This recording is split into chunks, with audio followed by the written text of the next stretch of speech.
4 metr balandlikda edi. Kombayn ham dotdi bo'lgan o'sha yerda.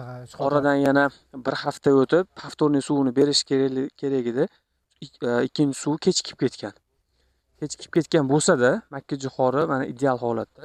Assalomu alaykum hurmatli kuzatuvchilar, fermerlar, dehqonlar. Mana 2025-yil 9-oktyabr Farg'ona viloyati Qo'shtepa tumani Og'abek davlat fermer xo'jaligini tasarrufidagi yerga dehqonimiz Muqim aka bug'doydan keyingi silus yo'nalishda bizdan urug' olgan.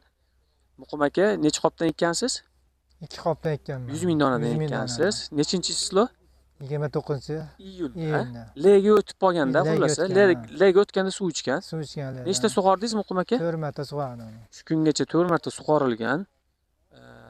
Dalaga kelib turib qilingan xatolarni aytdik, o'zi ham to'g'ri aytdingiz dedi. Bu asosiysi birinchi urug'ni suvini berilgandan keyin oradan yana bir hafta o'tib повторный suvini berish kerak edi. Ikkinchi suv kechikib ketgan. Kechikib ketgan bo'lsa-da, makkajo'xori mana ideal holatda. Balandligi hozir metrga ham qo'yib aytamiz. 3 metrdan kam emas makkajo'xorining balandligi. Dumbalar bir xilda, zo'r joyda turganimiz yo'q. Mana Muqim aka o'zi xolis dehqon. Aka, meni necha yildan beri taniysiz? 3 yildan beri. Oldin ham fermeringizga urug' berganimda ko'rgansiz, birga kirib o'lchaganmiz. 4 metr balandlikda edi. Kombayn ham dotdi bo'lgan o'sha yerda. Shunaqa 3 qatorda zo'r. Xudo xolasa, mana shu makkajo'xorini qolganlarga ham tavsiya bersak bo'laveradimi aka? Bo'ladi, albatta buni bersa bo'ladi. Asset kompaniyasini 8716 duragayi. Don yo'nalishda ham, silus yo'nalishida ham bemalol tavsiya qilsak bo'ladi.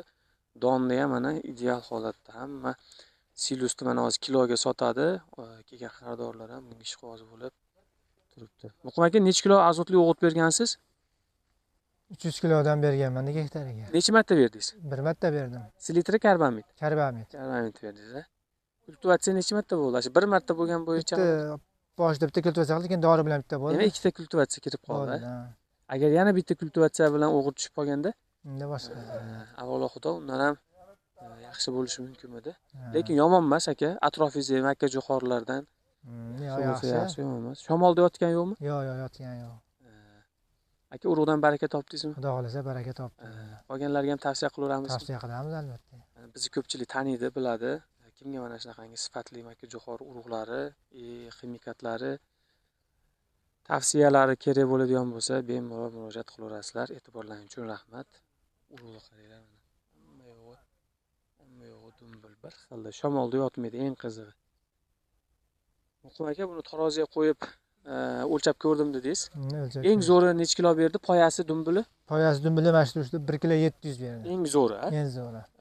O'rtachasi-chi? 1 kilo 400, 1 kilo 320. 1 kilo 400, 1 kilo 320. Uchtasini totdim-da shunaqa qilib. Bemalol 1 kilo 200 dan hisoblasak bo'laverar ekan. Bo'laveradi.